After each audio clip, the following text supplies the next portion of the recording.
வணக்கம். வணக்கம். நாடாளுமன்ற தேர்தலுக்கான தேதி அறிவிச்சிருக்காங்க. இன்னும் 34 நாட்கள் தான் இருக்குது. களம் எப்படி இருக்குது? எந்த மாதிரி வாக்கு சேகரிக்க இருக்கிறீங்க சார்? மொத்தம் 7 கட்டமாக தேர்தலை நடத்துவது என்று தேர்தல் ஆணையம் அறிவித்திருக்கிறது. முதல் கட்டத்திலேயே தமிழ்நாடு, பாண்டிச்சேரிக்கு தேர்தல் நடைபெறுகிறது. கடந்த காலங்களிலும் முதல் கட்டமாக தமிழ்நாட்டில் தேர்தல் நடந்திருக்கிறது. ஆகவே இது எதிர்பார்த்த ஒன்றுதான். ஆனால் வேட்புமனு தாக்கல் செய்வதற்கு இடையிலே 3 நாட்கள் மட்டுமே உள்ளன. என்றாலும் கூட திராவிட முன்னேற்றக் கழகத்தின் தலைமையிலான கூட்டணி தயாராக இருக்கிறோம். தொகுதி பங்கீடுகள் முடிந்து வேட்பாளர்களையும் ஒவ்வொரு கட்சியாக அறிவித்து வருகிறோம். எதிர்த்தரப்பிலே இன்னும் யாரும் கூட்டணியாக கூட ஒருங்கிணையவில்லை. பாஜக கூட்டணியில் யார் யார் இருக்கிறார்கள், அதிமுக கூட்டணி கட்சிகள் என்ன என்பது இன்னும் உறுதிப்படுத்தப்படாத நிலை உள்ளது.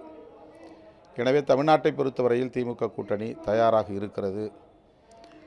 இந்த இடைவெளியில் திமுக கூட்டணி தீவிரமான பிரச்சாரத்தை மேற்கொள்ளும். 40க்கு 40 வெற்றி பெறுவோம் என்கிற நம்பிக்கை உள்ளது. சார், இந்த தேர்தல் பத்திர விவகாரத்தில் பாஜக தான் அதிக நன்கொடை வாங்கியிருக்கு. இது தேர்தலில் அவங்களுக்கு எப்படி எதிரொலிக்கும்னு நினைக்கிறீங்க சார்? அவர்களின் முகத்திரை கிழிந்துள்ளது.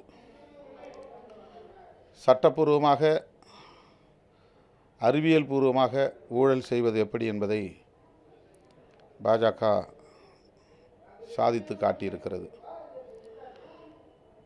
விசாரணை நிறுவனங்களை அமலாக்கத்துறை, மைய புலனாய்வுத்துறை, வருமான வரித்துறை ஆகியவற்றை ஏவி கார்ப்பரேட் நிறுவன முதலாளிகளை அச்சுறுத்தி அவர்களிடம் நன்கொடை என்கிற பெயரால் கோடி கோடியாய் கொள்ளையடித்திருக்கிறது பாரதிய ஜனதா கட்சி. இன்றைக்கு அது அம்பலமாகி இருக்கிறது.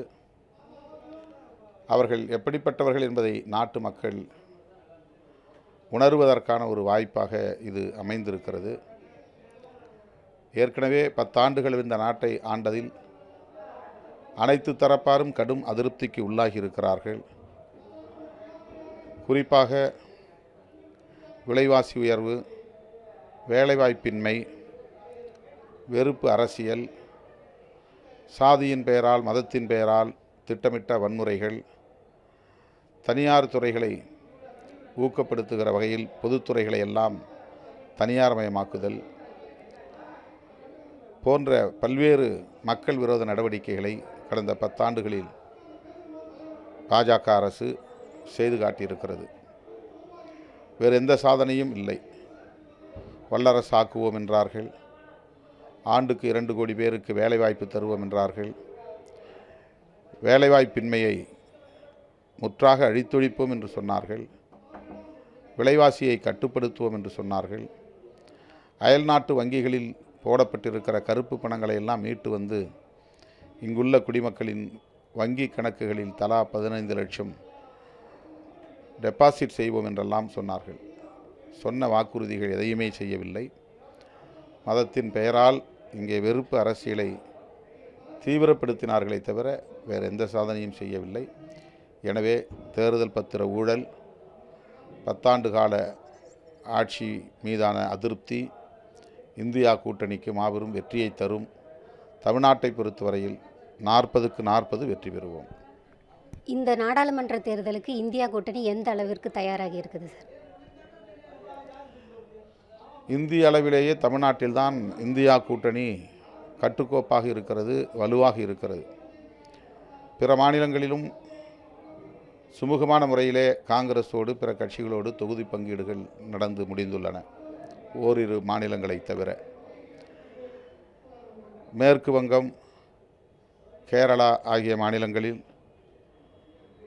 காங்கிரஸ் கூட்டணியில் இடம்பெற முடியாத நிலை இருந்தாலும் கூட வெற்றி பெறக்கூடிய திரிணாமுல் காங்கிரஸாக இருந்தாலும் அல்லது காங்கிரஸ் கட்சியாக இருந்தாலும், கேரளாவிலே இடதுசாரி கட்சிகளாக இருந்தாலும் அல்லது காங்கிரஸ் கட்சியாக இருந்தாலும் வெற்றி பெறக்கூடியவர்கள் எக்காரணத்தை முன்னிட்டும் பாஜகவை தேர்தலுக்கு பின்னால் ஆதரிக்க மாட்டார்கள் என்கிற உறுதிமொழியோடு இந்திய கூட்டணியையே ஆதரிக்க வேண்டும் என்கிற உடன்பாட்டோடு உருவாகியிருப்பது தான் இந்தியா கூட்டணி. எனவே இந்தியா கூட்டணி இந்த தேர்தலை மிக வெற்றிகரமான ஒரு தேர்தலாக சந்திக்கும் என்று நான் நம்புகிறேன். 600 நாட்களுக்கும் மேலாக பெட்ரோல் டீசல் விலை 2 ரூபாய் குறைச்சிருக்காங்க. கேஸ் சிலிண்டர் விலை 100 ரூபாய் குறைச்சிருக்காங்க. இது தேர்தல் நேரத்தில் எப்படி பார்க்குறீங்க? இது தேர்தலுக்கான அரசியல் நாடகம் என்பதை நாட்டு மக்கள் நன்கு அறிவார்கள். தேர்தல் முடிந்ததும் பழையபடி மீண்டும் பெட்ரோல், டீசல், எரிவாயு ஆகியவற்றின் விலை மீண்டும் உயர்ந்துவிடும். அதைவிட கூடுதலாக உயர்த்துவதற்கும் வாய்ப்பு இருக்கிறது. இது மக்களுக்கு தெரியாத ஒன்றல்ல. எனவே இந்த மாய்மால வித்தைகளுக்கு மக்கள் ஒருபோதும் இணங்க மாட்டார்கள், ஏமாற மாட்டார்கள்.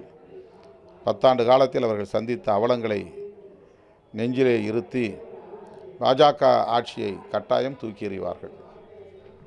10 ஆண்டு கால ஆட்சி ட்ரெய்லர் தான், மெயின் பிக்சர் இனிமேல் தான் பார்ப்பீங்கன்னு பிரதமர் மோடி சொல்லியிருக்காரு. இது மக்களிடம் எப்படி? இது ஒன்றே போதும் பாஜகவை மக்கள் தோற்கடிப்பதற்கு. 10 ஆண்டு கால ஆட்சி ட்ரெய்லர் ஆட்சி என்றால் இந்த ட்ரெய்லரே இவ்வளவு பெரிய பாதிப்பை, இவ்வளவு பெரிய சேதாரத்தை, இவ்வளவு பெரிய அமைதியின்மையை ஏற்படுத்தி இருக்கிறது என்றால் மெயின் ஆட்சி எவ்வாறு இருக்கும் என்று மக்களால் யூகிக்க முடிகிறது. கட்டாயமாக மோடி அவர்களின் இந்த கருத்தால் மக்கள் விழித்து கொண்டார்கள். கட்டாயம் பாஜகவுக்கு இந்த தேர்தலில் பாடம் புகட்டுவார்கள். சார், கடந்த முறை நாடாளுமன்ற தேர்தலில் சிதம்பரம் தொகுதியில் நின்று வெற்றி பெற்றீங்க. இந்த முறை அதே தொகுதியில் நிற்பீங்களா சார்?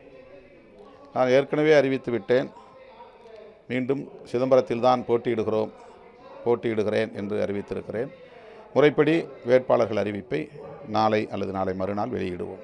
சார், இந்த வட மாநிலங்களில் தான் மற்ற கட்சிகள் பிஜேபியிடம் போகிறது அந்த மாதிரி பார்த்துட்டு இருந்தோம். இப்போ தமிழ்நாட்டிலையும் சில கட்சிகள் பிஜேபியோட இணைச்சிக்கிறாங்க, கூட்டணிகள் அமைக்கிறாங்க. இது தமிழ்நாட்டு அரசியல் களத்தில் எப்படி பார்க்குறீங்க சார்? தமிழ்நாடு இப்போ வட மாநிலங்களை போல் கொஞ்சம் மாறவும் முடியாது. இருந்தாலும் களம் கொஞ்சம் எல்லா கட்சிகளும் அங்கே போகிற மாதிரி பேசப்படுது. அந்த தமிழ்நாட்டில் உள்ள பிரதானமான கட்சிகள் அனைத்துமே திமுக கூட்டணியில் தான் இடம்பெற்றிருக்கின்றன, அதிமுகவை தவிர. அதிமுகவும் பாஜகவிலிருந்து வெளியேறிவிட்டது. இப்போது பாஜகவோடு சேர்வதற்கு கட்சிகளே இல்லை.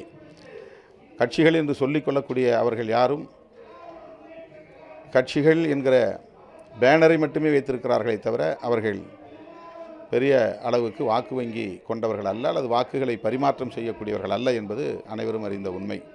எனவே பாஜக தனித்து விடப்பட்டிருக்கிறது என்பதுதான் உண்மை. சார், ரொம்ப நன்றி சார்.